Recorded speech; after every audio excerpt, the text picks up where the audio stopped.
warahmatullahi wabarakatuh. My name is Iswatul Hasana, NIM T 2018 6095. Here I will give my understanding in chapter 16 from the artist book entitled Introduction to Research in Education.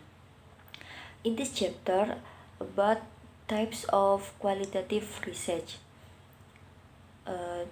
Types of qualitative research, there are eight. And for the first, basic qualitative studies. Basic qualitative studies, also called interpretative studies by some people, preference descriptive account targeted to understanding a phenomenon, a process, or particular point of view from the perspective of those involved. The underlying question the research is asking how are events, process, and so on. With roots in the social sciences, these basic studies may use a variety of techniques from collecting data, with analysis focused on identifying recurrent themes or patterns. Basic interpretative studies are more complicated compared to other qualitative approach. They are not restricted to a particular phenomenon as in case studies, and they do not seek to develop theory as in grounded theory research. They do not convey left stories through narrative analysis or focus on analyzing content. For the second is case studies. Case studies focus on a single unit to produce an in-depth description that is rich and holistic. The underlying question is, what are the characteristics of this particular entity, phenomenon, person, or setting? Case studies typically included multiple sources of data collected over time. For the third is content or document analysis. Content or document analysis, a research method applied to write or visual materials for the purpose of identifying specific characteristics of the material.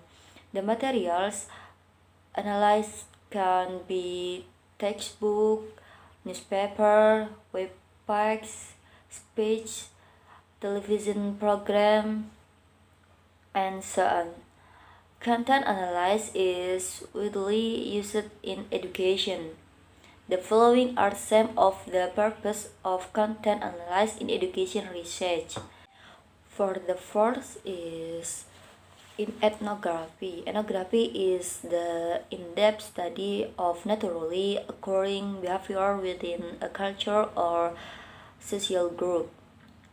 It seeks to understand the relationship between culture and behavior, with culture referring to the shared beliefs, concept, practice, and attitude of a specific group of people.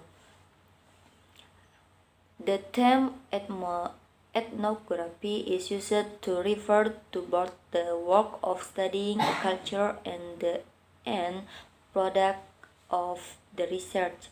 Ethnography has moved from ethnography to other disciplines, where it has become a valuable tool in understanding the process of schooling. Ethnographic research has advantages and disadvantages. The main advantage is its observation of behaviors in a real-life setting. The assumption being that human behavior can be fully understood only by knowing the setting in which it occurs. The main limitation is that the finding depend heavily on the particular research, observation, and interpretation of the data. For the fifth, grounded theory studies. Grounded theory has its roots in sociology. Its goal is to inductively build a theory about a practice or phenomenon using interviews or observation as the primary data collection tools. This emphasis on theory distinguishes it from other qualitative approach. For the sixth, historical studies are oriented to the past rather than to the present, and thus use different data collection methods from those used in other qualitative approach. Historical research is included in qualitative research because of its emphasis on interpretation and its use of non-numeric data. Historical research is the attempt to establish facts and arrive at conclusion conquering the past. For the seven, narrative research has its roots in different humanities disciplines and focus on stories, like spoken or written, taught by individuals about their lives. The research uh, emphasizes chronology and a collaborative restoring process.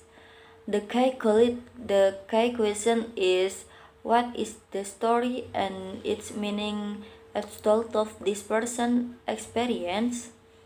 The research seeks to understand the life experience of an individual or small group.